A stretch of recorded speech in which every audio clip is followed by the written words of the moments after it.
Good morning. Good morning. May it please the court. My name is Curtis Carlson. I represent Mr. Owens, and I'd like to reserve 5 minutes for rebuttal. Sure.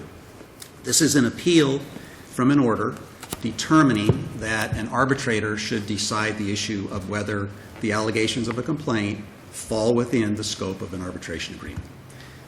Mr. Carlson, before you get into your argument, can you just address for me the jurisdictional issue that was raised by the other side as to why this is an appealable issue? I'm sorry, Your Honor, I cannot.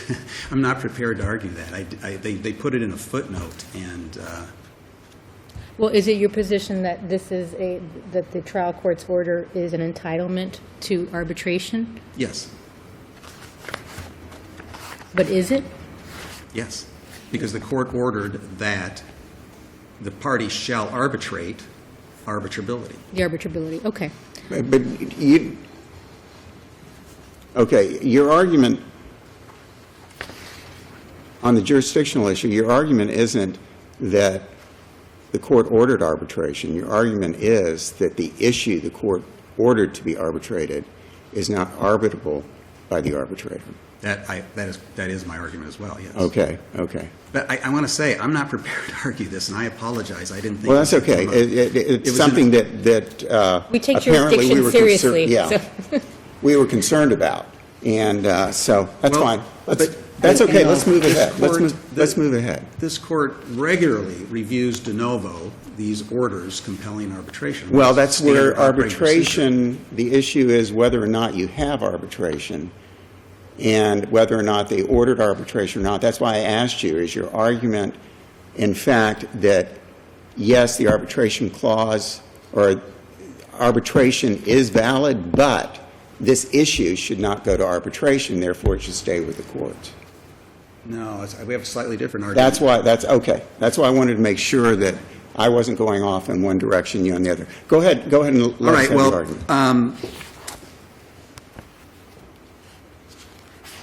By way of introduction, when you sign an agreement to arbitrate, you give up certain rights, and the courts are very mindful of that. And one of the rights you're giving up is the right to appeal.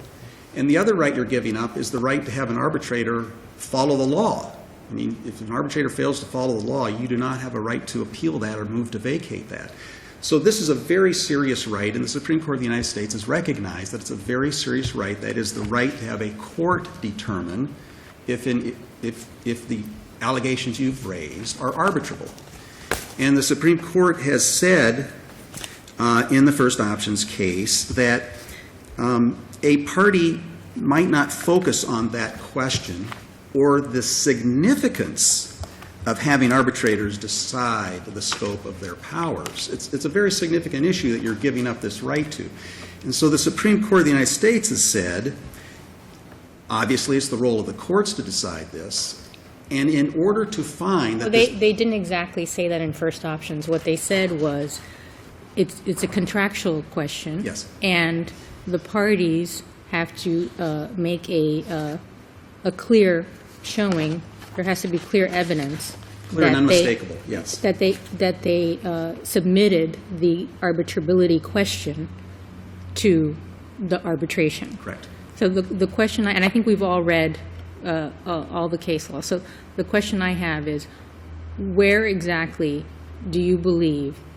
It's your understanding that obviously the SRA, the Standard Representation Agreement, does not include the issue of whether it's arbitrable. That is correct. Arbitrability is submitted to it. That's correct. Can you address that issue for me then? That's really the crux of this case. Okay. To me, there are a few more cruxes, but we begin with two propositions, and one is that the plain words and the plain meaning of the word shall govern. And here, and you also have to be guided by the fact that the burden of proof is so heavy here. This clear and unmistakable burden of proof requires that there only be one interpretation that can exist. That if there's ambiguity or if there's silence, you do not and cannot meet the clear and unmistakable burden of proof. If there's more than one interpretation, you can't meet it.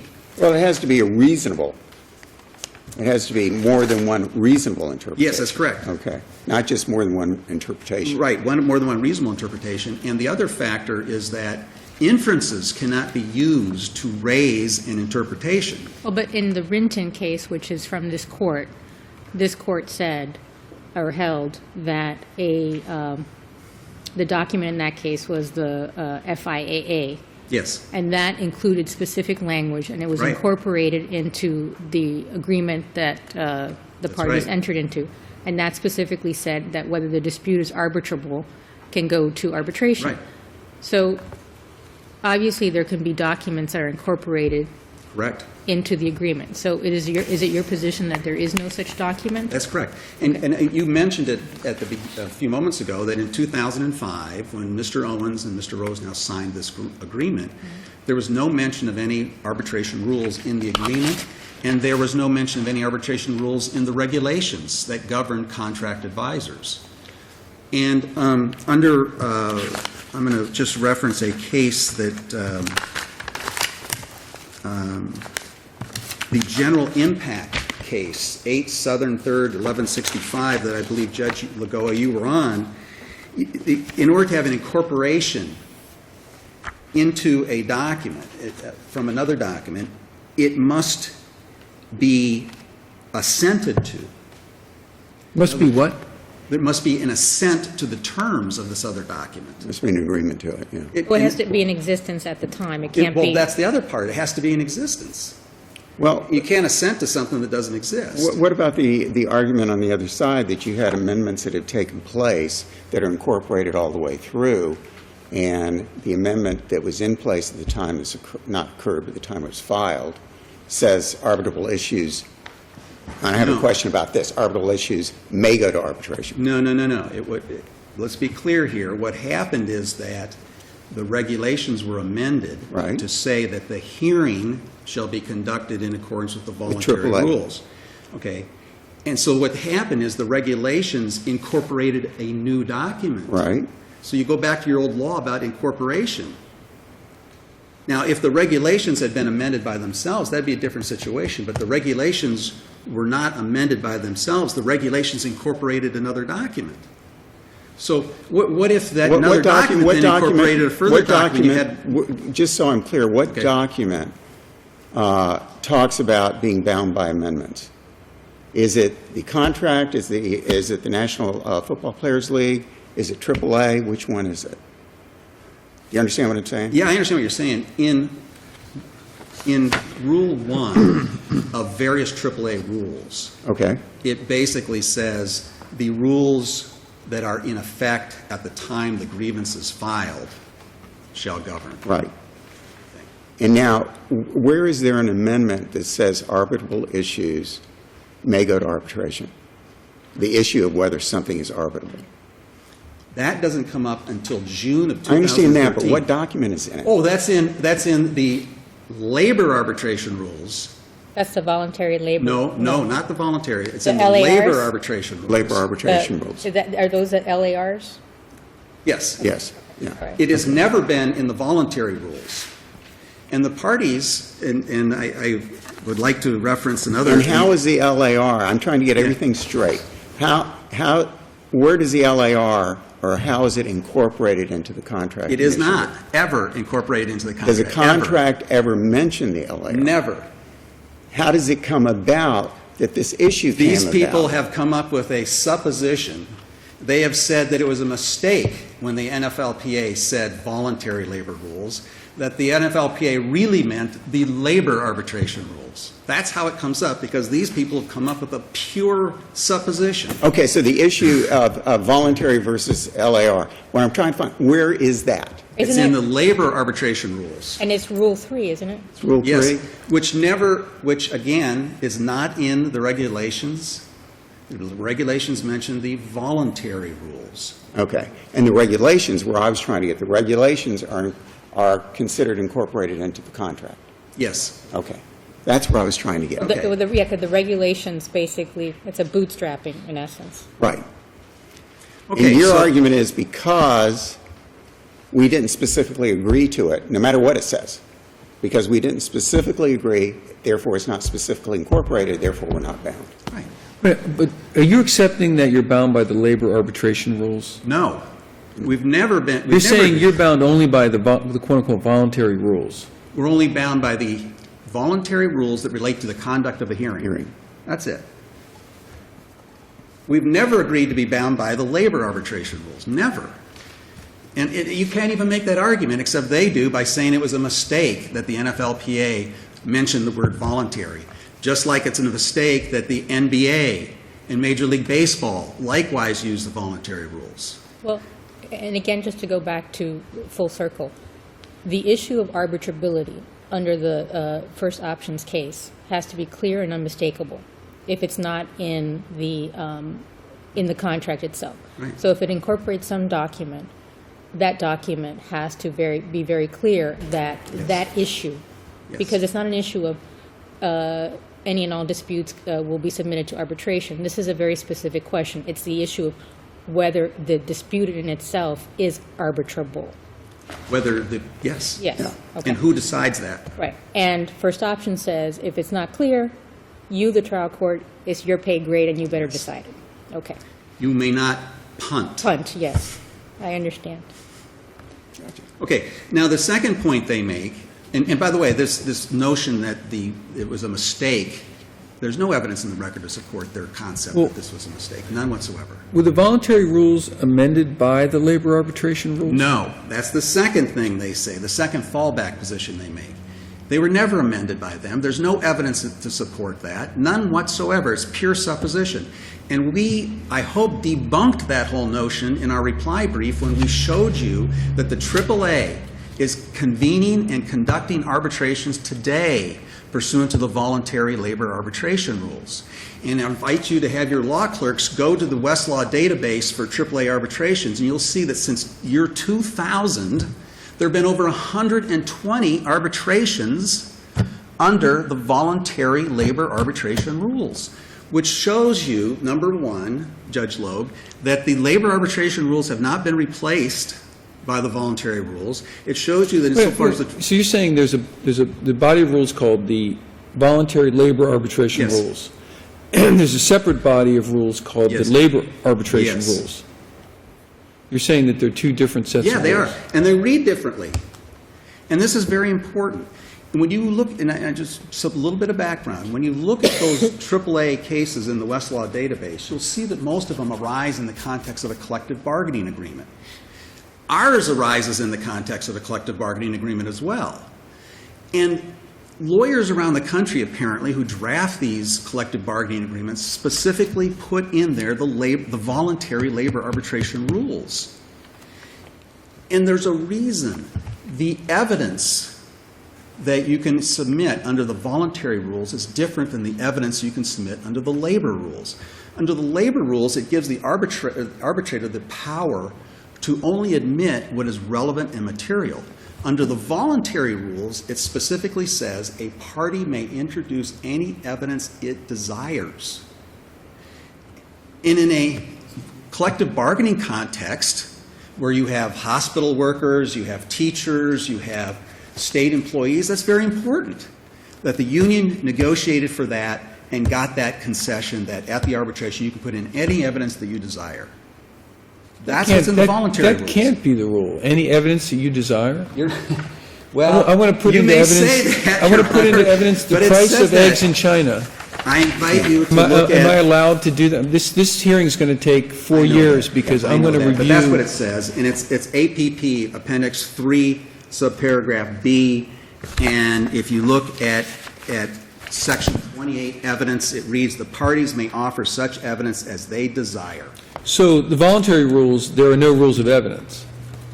Hearsay, you can do hearsay, you can do whatever. Yes. Which is why. It's not just that. I mean, you could offer, I'm going to put in Yes. the Treaty of Versailles of Magna 1911, Carta. and I'm going to read it aloud. Right. But this is what the union negotiated for, and that's what they got. And that's why, in all these cases, you'll see that the AAA still honors the designation that the parties put in their contract, that they're going to arbitrate under the voluntary rules. The AAA will honor that. And it's not for this court, with all due respect, to put your own notion of what they should be doing. It's not your job, with all due respect. It's the party, as the Supreme Court has said, and as the I Supreme guess Court where I'm afforded. stuck is, can you reassure me that the voluntary labor arbitration rules did not incorporate the amendments in the labor arbitration rules? Absolutely. Which seems to be the core issue, I Yes, think. absolutely. You're saying they're two separate, it's like Two the rules of separate criminal things. procedure and the rules of civil procedure. They're Right, two different. separate things.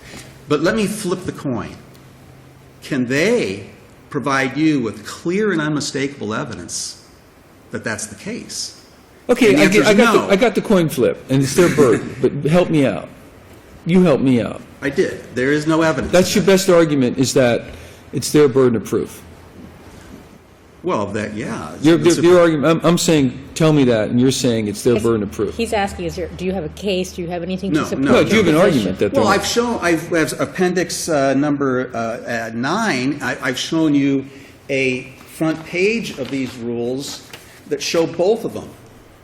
One, it says the labor arbitration rules, and it says other rules are the, appendix 9 has the labor arbitration rules, and it says other rules commonly used, and it's voluntary labor arbitration rules. So the AAA has put out a document that shows that both coexist. But let's look at the reality here. The reality is that the parties have operated as though they're operating under, I'm sorry.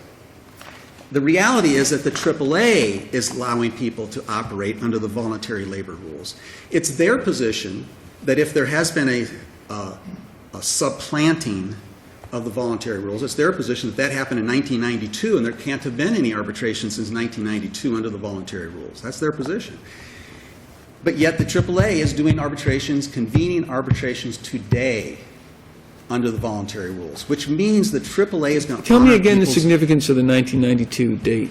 They claim, I don't know where they pull this from, but they claim that in 1992, the American Arbitration Association dropped the word voluntary. There's no evidence to support that. They just make this claim. And your argument is there's been over 100 100. under that particular rule. Yes. Since 2000, which it appears that that's when Westlaw started cataloging those cases. Counsel, we've taken you way over, but I'll still let you have your 5 minutes. Thank you. And appreciate it. Counsel? Thank you, Mr. Carlson. Good morning. Good morning. Peter Homer on behalf of the appellants here. Let me address the threshold issue of jurisdiction here, because I do think that that's a very important issue here. And what the court needs to understand is that I don't think there's any dispute here that the Federal Arbitration Act controls here.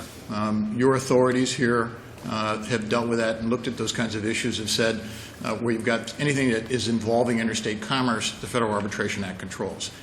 The Supreme Court has told us over and over again that the Federal Arbitration Act is fully applicable in both federal and state courts. Section 16 of the Federal Arbitration Act is a very carefully calibrated approach to how appeals are to be taken in connection with orders relative to arbitration.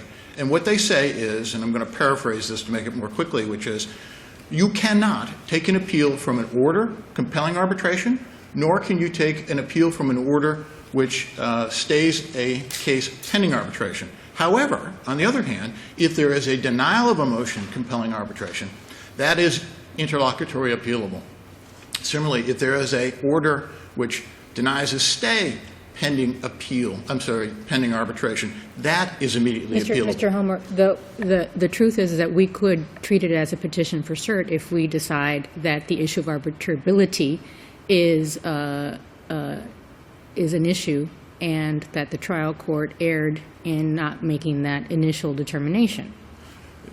Do you disagree that we could not treat it as a petition for cert? I do think that that would be impermissible, and I think it's very important. If you have to look at what the U.S. Supreme Court has said in these circumstances, which is neither the legislature nor courts can put impediments up on this. And what the Supreme Court has said in the Mitsubishi case is the goal here is to have a determination made quickly by the trial courts as to whether something goes to arbitration, dispute whether it should go to arbitration, and get it into arbitration as quickly as possible.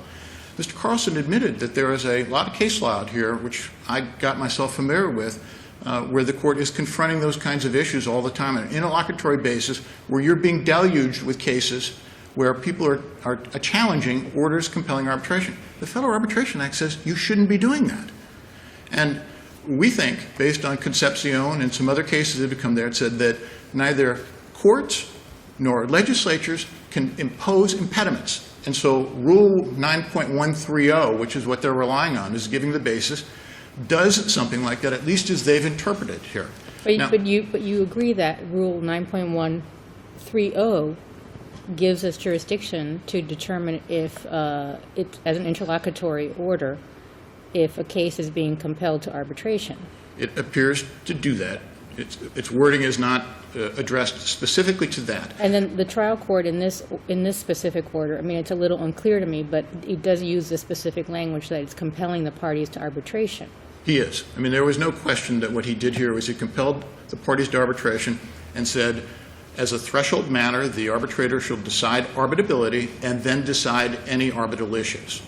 So this is it's a serious issue. I raised it in another case, which was the ATI case, which was a school case that came up in front of you. It was denied there without any kind of opinion on that.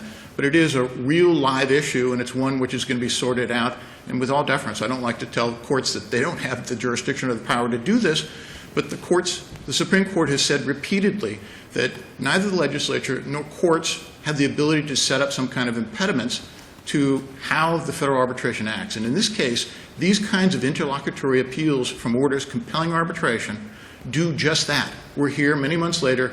We could have gone to arbitration and had these issues decided. So let me move on to the next issue. Let me ask you a question, and I was wondering this when I was looking at the jurisdictional issue. If I agree with you under the Federal Arbitration Act, Yes, sir. what recourse if the court was incorrect in saying that the issue of arbitrability is up to the arbitrator? I had that issue posed to me by the Ninth Circuit just in a case just a little while ago, and there's a simple answer. The Federal Arbitration Act sets up a procedure for that. To the extent the state act is applicable, it sets up a procedure for that, which is you're to go through the arbitration itself, and then there is a review which can take place after that. Again, the Supreme Court has Is said... the review by under who? the state arbitration code? Well, it would depend on... Statutes, I mean? It would depend on which is applicable here and what forum you're in terms of what the standard of review is. If you're in AAA, If you're in AAA, and if the Federal Arbitration Act is what's applicable here, even if you're in state court, the standard which I believe should be applied is those circumstances in which you could vacate an arbitration award under Section 10 of the Federal Arbitration Act. so it would have to fall under the federal, because under the state motion to vacate, this issue probably would not fall under any of the criteria under the No, motion, I under the think statute to vacate. I differ with that. Well, point me to it. There's a question of there's always a question of whether arbitrators act beyond their authority to do that. If you look at the Concepcion case and the Stolt-Nielsen case, which dealt with class action arbitrations, that was one of the issues that they were dealing there with, which is if an arbitrator acts in excess of his powers, then the arbitration award can be vacated. What happened in the Stolt-Nielsen case was the arbitrators there concluded that they could proceed with a class arbitration. It went up to the Supreme Court through the Second Circuit, and they said, no, that's not permissible, and we're going to vacate it. So if you look also at it's a Reed versus FMU. It wasn't cited in the papers. It's a case I argued before the Fifth Circuit. It led to the conflict cert before the Supreme Court in the Oxford Health case. There again, the Fifth Circuit vacated an arbitration award where they said that there could be class arbitration based on that. So the short answer is that under both the state and the federal rules or statutes that allow for review of that, an arbitrator who acts in excess of his powers, that can be vacated. Okay, let's go to the merits of your argument. Yes. Let's get off the jurisdiction. So- Go ahead. I didn't mean to. No, as you can tell, I'm enthusiastic about arguing this. I can see that from some of the questions that the panel is asking about that there's a struggle about what the sort of the format is here. What Well, the model. let's go through the different contracts, because we've all looked at the contracts. So Sure. the SRA, you agree that does not have any language that that deals with the arbitrability of the... So what it does, and it's here, if you were looking at it on a flow chart, and we had something like this for the trial judge, you'd have the SRA. You're allowed to bring, demonstrative evidence here. Excuse me? You were allowed to bring demonstrative I was evidence not here. aware of that. Okay, I should have. We don't encourage it. Okay. I'll be back next time with it, though. So you have to look at the SRA to start with, because that's the contract that's entered into. And by the way, that's a form type of agreement which is mandated by the collective bargaining agreement. It's not varied in any way, shape, or form. It's not something that's negotiated between Mr. Owens and Mr. Rosenhaus on this. It's something that's mandated by the collective bargaining agreement. So what does the SRA say? So if you look at Section 1 of that, it provides that it's entered into and it's pursuant to the National Football League regulations governing contract advisors, effective 94, and as amended thereafter from time to time. That's in Section 1. And then Section 10 of that also says, this agreement, along with the NFLPA regulations, sets forth the entire agreement between the parties and cannot be amended, modified, or changed orally, and then shall be effective only upon it's been approved like that. So what you have is two provisions in the SRA itself which specifically incorporate by reference the regs themselves as they are amended, okay? So Incorporate what regs? which are the regulations governing contract advisors. NFL regs governing contract advisors. Correct. So that's Okay, the go first, ahead. Gotcha. Go ahead. First level. So those are incorporated by reference. I don't think there's any question, and even Mr. Owens' attorneys don't dispute the fact that those regs are themselves incorporated here. Then that leads you to the next point, which is Section 5 of those regs themselves. And Section 5E, which is there, which provides for arbitration, incorporates the arbitration rules of the American Arbitration Association. And as they were done originally, they did Which not. And arbitration rules? Pardon me? Okay, well, go ahead. I'm sorry. And as counsel admits on that, that was not originally the case. So, but the regs themselves were amended in 2007 after this, and those regs themselves specifically incorporated by reference the voluntary labor rules at that point. So they're binding on the parties at that point by way of the incorporation. Right?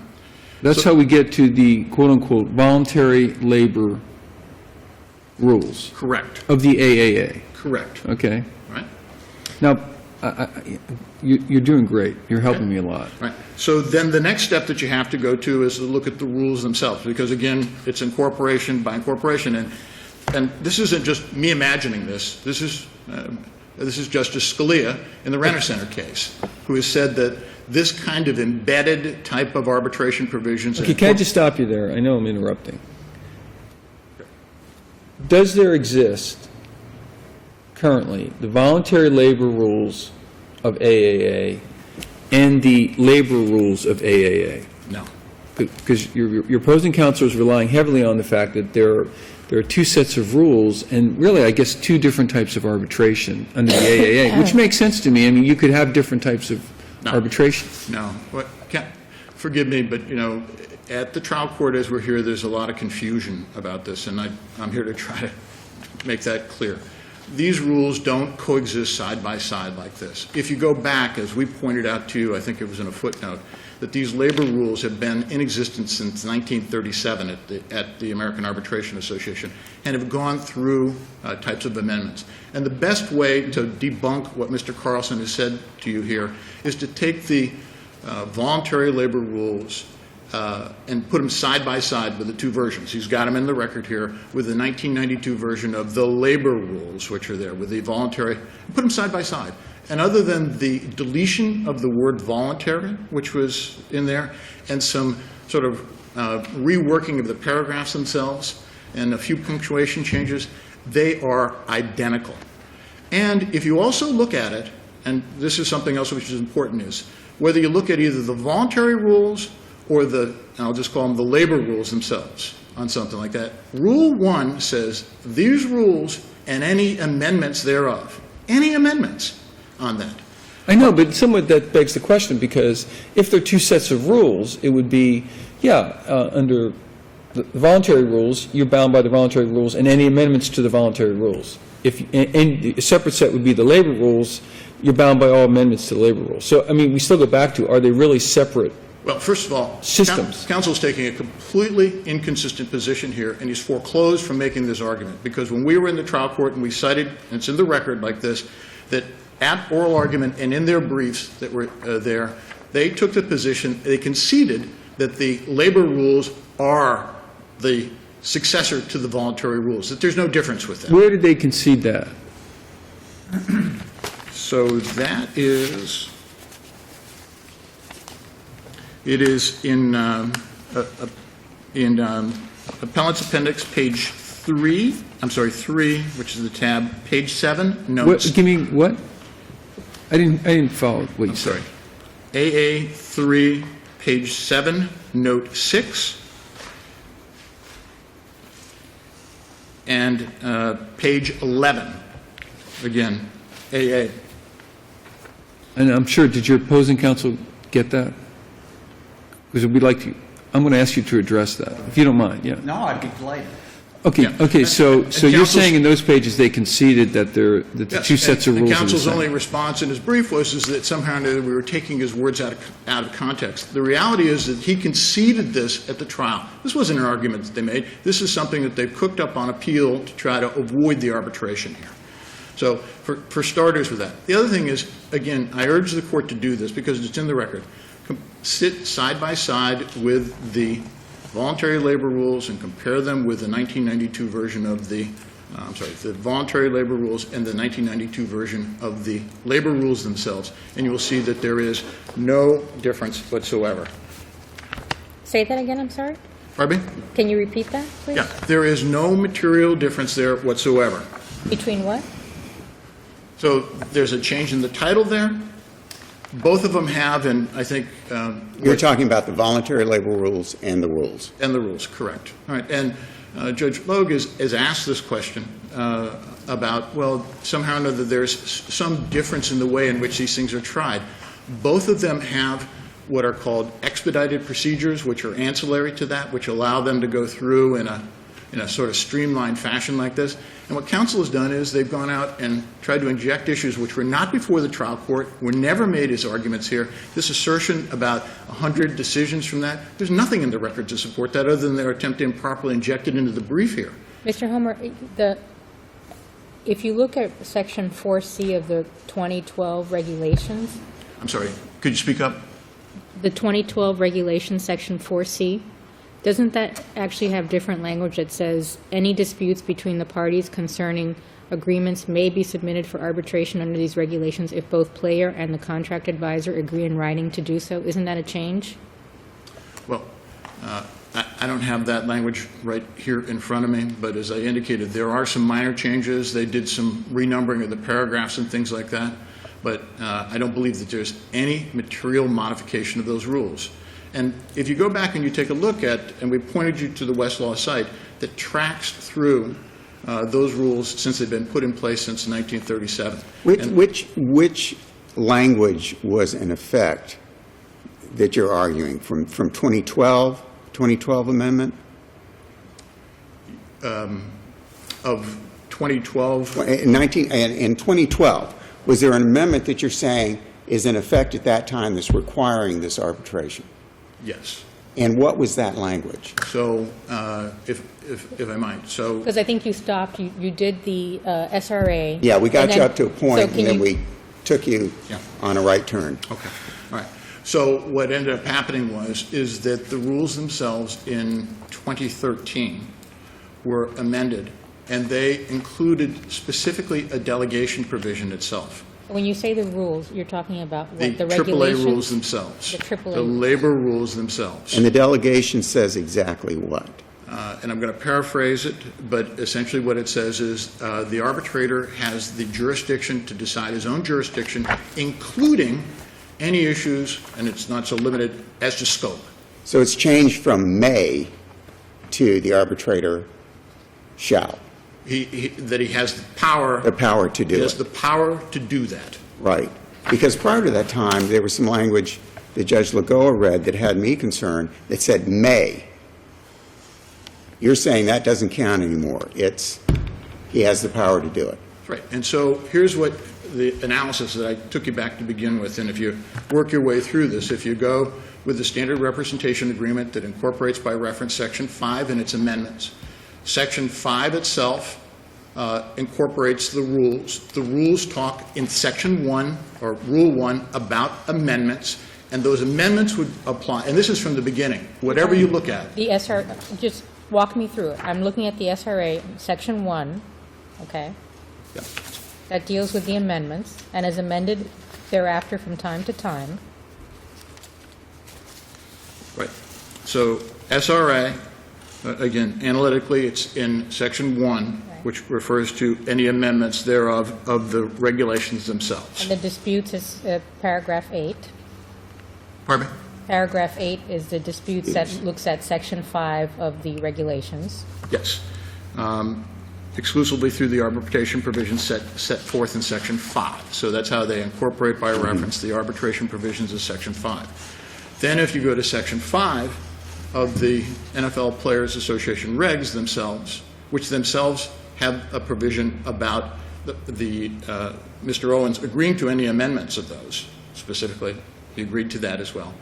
And in 2007, they actually incorporated the labor rules there. Where do you see that about amendments? And Pardon me? where do you see that? Point to me where that is contained in the 2003 regulations. I'm not sure I understand the question. I'm looking at Section 5. Yes. Okay, of the regulations. Point to me where it says that he agrees to amendments. Oh.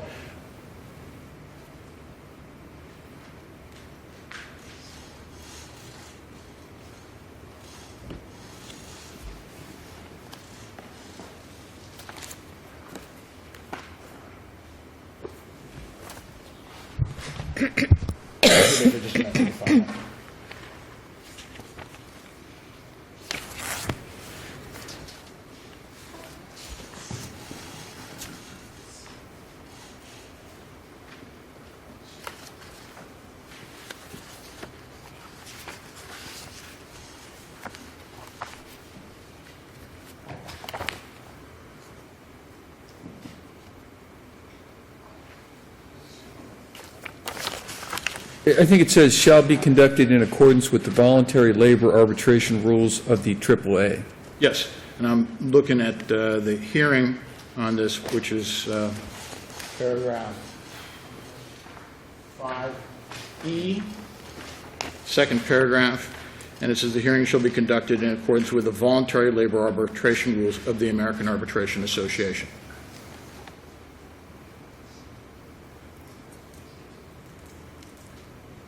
Now, that doesn't say labor arbitration rules. No. It says voluntary. No, and at the point in time when that happened, the labor, the change in the name of those rules had not occurred in 2007 when that occurred. That was later on. So whether it had or hadn't, your argument is the language is the same. Pardon me? Whether it had or hadn't, your argument is side side by side, they're the same. Your rules is only really, AAA has one set of arbitration rules. Exactly, and Rule 1 of both of those rules, whether you look at the voluntary... No, I get that, but still, I mean, but the core question is, if they have two sets of rules... No. I mean, if you do the side-by-side comparison of those things and look at it, I mean, I think it leads you to only one conclusion. That what they did was they simply, and there's a history where they go through and they modify these things. It would make no sense, and counsel's attempted to inject an argument here which was not made at the trial court. There's no support for it in the No, I record. get you, but I mean, really, to me, to get to the root of it is, I could see, his argument is not implausible in the sense of AAA might have several sets of rules for different types of arbitrations.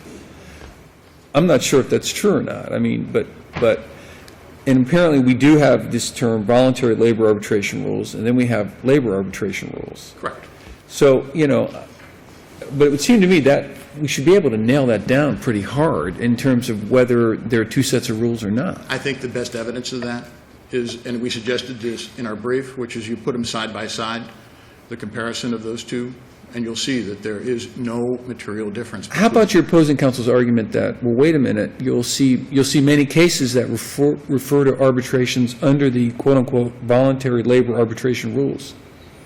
Well, first of all, there's nothing in the record to support that. He's injected that for the first time. Okay, I got that. It's outside the record, but we could look it up on, in legal research. So what you may find is that there may be collective bargaining agreements that were entered into years ago when that was the applicable language which was there. Counsel had referred. So they continue to repeat that language, but really meaning the existing labor arbitration rules? Yes, because the rules themselves, AAA does a very good job of going out and amending its rules to take account of new developments in the area of arbitration. A good example of that is in class action arbitrations. Supreme Court decided the Green Tree decision versus Randolph, and they went out and promulgated a whole set of rules to deal with class action arbitrations. So what they do is they go through and they amend these rules to take account of further developments on this. And if you look at, in our footnote, with those rules that have been in existence relative to labor arbitrations since 1937, they've gone through a series of changes in the names. But substantively, they're the same kind of thing. And this suggestion that, by the way, he conceded they were the same thing at the trial court, is something that he's now injected here to try to create confusion. But how can you say that they're the same thing when you have two different things that say, one that says labor arbitration rules and the other one that says, which says including expedited labor arbitration procedures, and then this one says voluntary labor arbitration rules including streamlined labor. I mean, it's clearly not the same thing. Maybe it has similar language, but one says amended in effect January 1st, 1988. The other one is 1992. Correct. So, and that's the important. And again, we're an appellate court. We don't rewrite contracts, and we certainly don't rewrite contracts for the parties where you have very specific language that says the hearing, and this is, I'm looking at the last regulation, which is the 2012, that says the hearing shall be conducted in accordance with the voluntary labor arbitration rules of the American Arbitration Association. That's this. It's not, it doesn't say labor arbitration rules. And so the problem I'm having is we don't rewrite contracts. So we apply the black letter, the written word, and the written word here says voluntary labor arbitration rules. So how are we supposed to now say, well, obviously it was an error and it was a typographical error and it should have just said labor arbitration rules? So I think, again, what you can do is, and I'm glad you put those things side by side, because what you're looking at is the voluntary labor arbitration rules, which exist. Those were last amended in 1988. That's the reference that you have there. Then what you see is the version of the rules, which are the labor arbitration rules, come out in 1992, which do have, minor amendments to what had previously been the voluntary labor arbitration rules. And I urge the court to put them side by side on that. And if But you're suggesting, too, pretty much every labor arbitration, every AAA labor arbitration after 1985, let's say, was done under the labor arbitration rules, not under the voluntary labor arbitration rules. Because you're saying, I mean, really, in effect, your argument is they don't exist separately. One is just an older version of the other. Correct. Is that your... It's the 1988 version became the 1992 version with a simple change where they removed the word voluntary. And then they stopped amending the 1988 version because that was out of... Correct. That was There's been no and any amendments were just made to the 1992 version. Correct, and that's the best evidence of it themselves. That they're The best evidence would be, as the legislature in Florida does, which is these are superseding a particular statute, or the NASD saying, the rules of whatever are being superseded by these new rules that are being promulgated now. That's clearly the best evidence. This is not the best evidence. Well, this is supposition, unless you have a case that says that that's exactly what happened. Well, we actually do. We cited a case from Michigan where a court made such a finding that these are the successor rule. And more importantly than that, counsel conceded that in the trial court. He's attempting to make an argument now which is inconsistent. I urge you to take a look at those cites to the record that I gave you, because he conceded that the labor rules themselves were a follow-on and were the same as the voluntary labor rules. He didn't make this argument in the trial court. And then alternatively, which is here, is that even if you were to disagree with us on this question itself. Nevertheless, there is an alternative basis for confirming what the trial court did. The trial judge did not decide the issue about scope here, but we've argued that as an alternative. I'll rely on my brief. In its simplest terms, though, counsel has tried to say that there's only a very narrow scope here of issues which are before arbitration. What he's done is ignored about 7/8 of the provisions in there that relate to fiduciary duties, recommendations as to financial advisors, and all those things that are covered by that. And what they cleverly attempted to do here is to avoid going to arbitration was they attempted to plead their way around it. In fact, they threw in a specific provision saying none of these claims actually arise under the regs themselves and this agreement itself, in an explicit effort to avoid that. And that's probably the best evidence of it. So in this case, we believe that there is a very good basis to affirm the judge on either one of those bases here, which is on the delegation provision itself, and even if the court was to feel uneasy with that, if you look at the scope argument, which has been fully briefed here, we would do that. Now, take you back there again, and I don't want to dwell on this too long about this. I have very grave reservations about the court even reaching either one of those issues, because jurisdictionally, I don't think that's appropriate. No court in Florida has dealt with that specific issue, but it is one which, if that rule itself is preempted, which I believe that it is, the appellate rule here by the Federal Arbitration Act, the appellate courts here don't have the business trying to review these issues when you've got an order compelling arbitration, which I think we all agree that that's exactly what happened here. So We've taken you way over, Mr. Hummer, way over. Thank you. With our questions. Thank you very much, Do you have Jeff. anything? Thank you very much for I your could time. keep you here Appreciate longer, it. but I won't. Look, before you sit down, I do have one question. I wasn't going to ask you, just to clarify in my mind. Yes, sir. And I think we're all having this same problem as I listen to the questions. You've got the voluntary, I feel like I'm beating a dead horse. You got the voluntary rules. Then you have the AAA rules, came in effect in 92 or were amended in 92. These are 88, am I correct? Correct. The voluntary rules, last version was in 1988. That's the last version. If I were to go to AAA, can I get the voluntary rules in effect now? Are they there? Or are they saying, is there anything that says this has been superseded by this? No. No. Okay. So what the AAA will tell you is when they go there, and this is where Rule 1. Okay, so that answers my question. My next question is you keep saying put them side by side. Now, on the issue of arbitrability, if I put them side by side, what do they each say?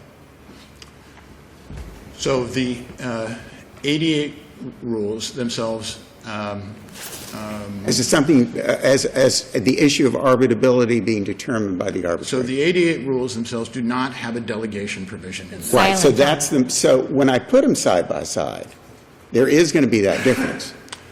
So the 92 version does not have a delegation provision in it. It comes either. later. It comes later. Right. It comes It in comes in 2013, and 2013. Rule 1 Right. provides that the rules that are applied are basically when the arbitration is eligible for submission. I got you, but my one point I'm trying to make, and I think there was some confusion, I'm trying to get it straightened out.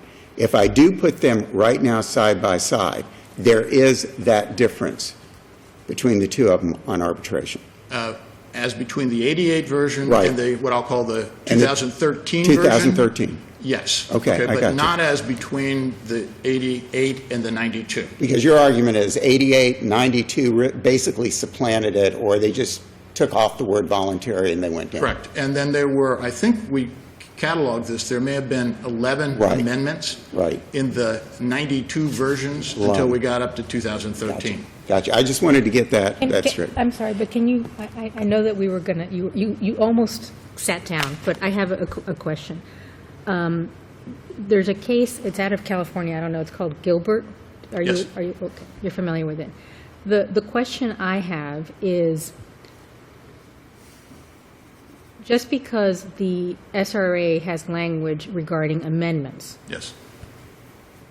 is that evidence of intent to be bound by future amendments if, on the issue of arbitrability, when that did not exist at the time? I mean, that's a very specific waiver that you're giving up.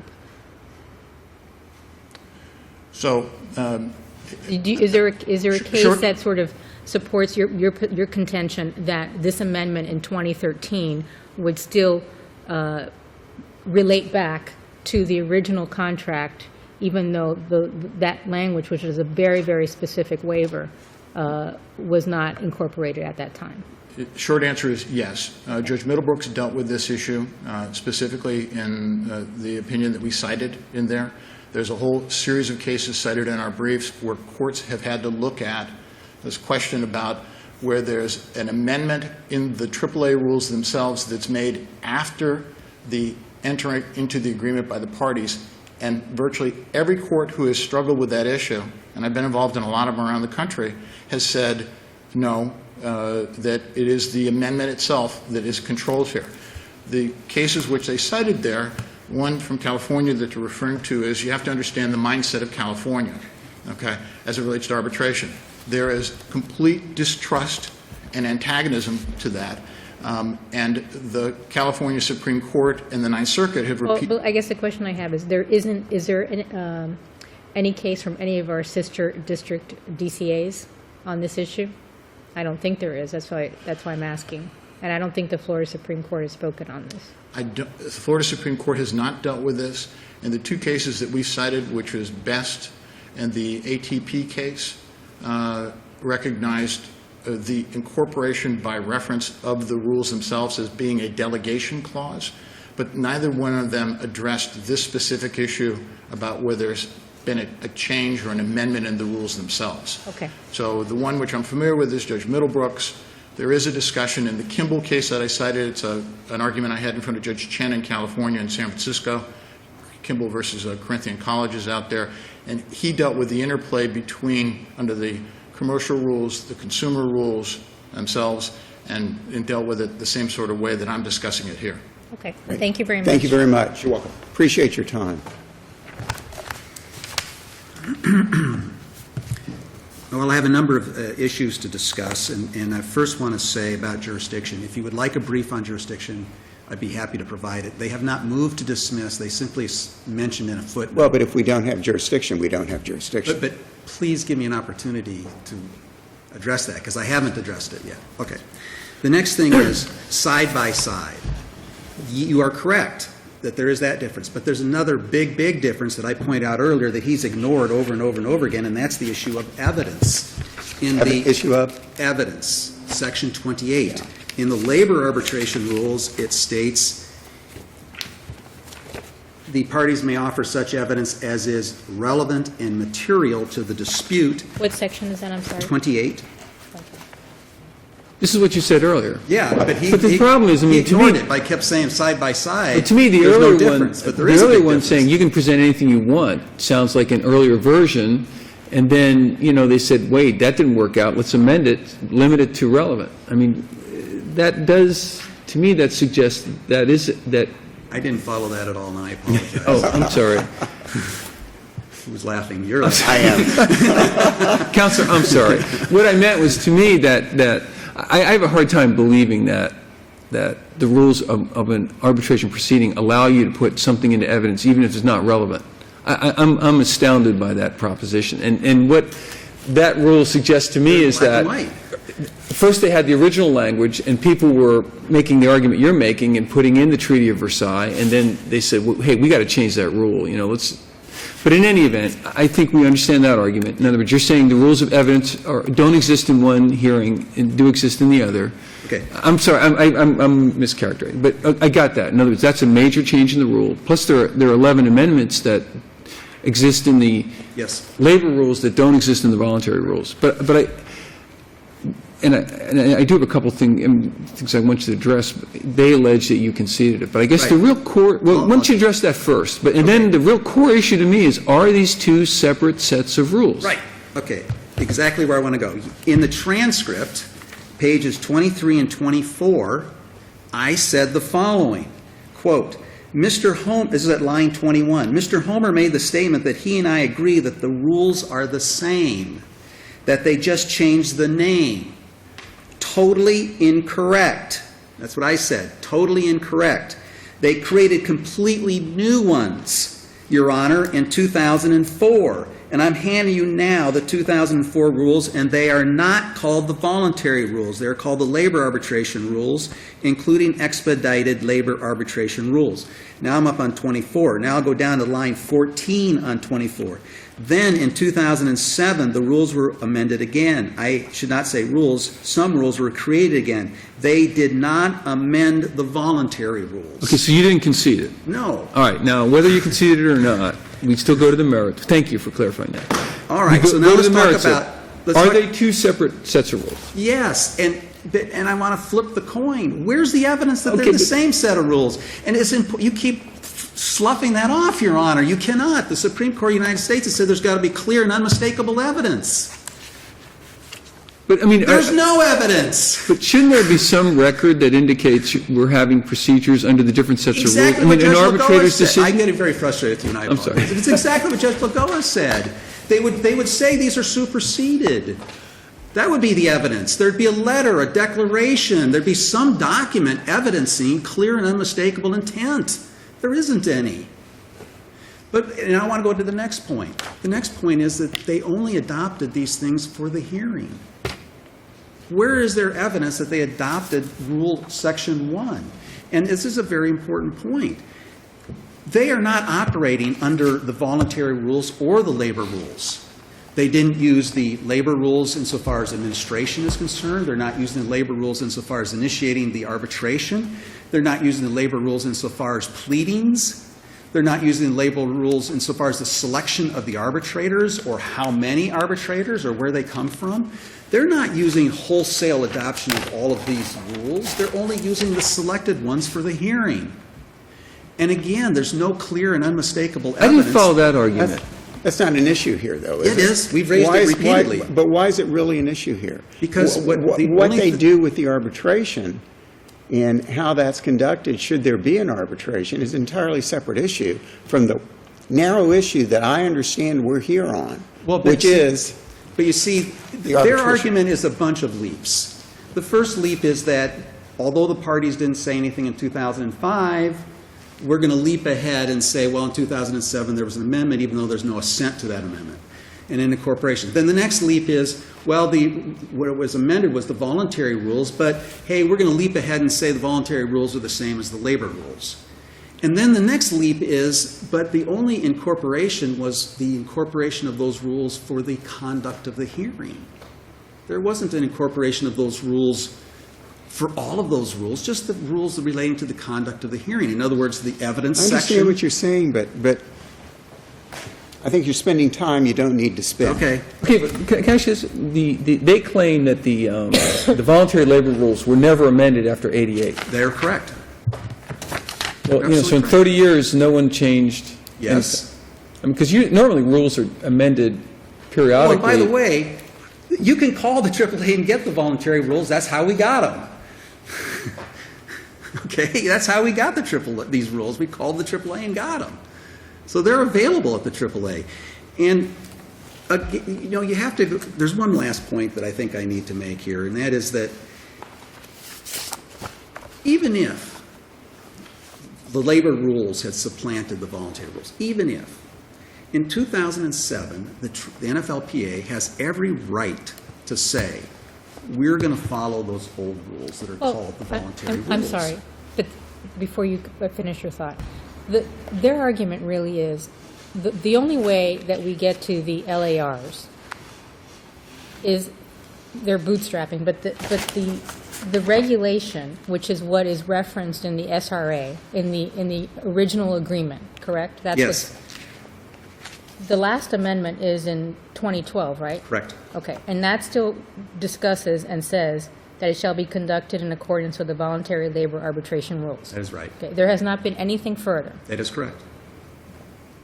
I'm sorry, you may finish your Okay, thought. and by the way, that's a great point, and I want to point out that in the standard representation agreement, in paragraph 3, there's a box that they can check, and they check the box, we have not entered into agreements or contracts relating to the services other than the individual negotiating services described in this paragraph. So there's no, they Where do you see specifically... that? I'm sorry? That's in the- Paragraph 3, Oh, I see, okay. Yeah. Contract services, there's a box that they check that they have not entered into any other I see, agreements. Okay.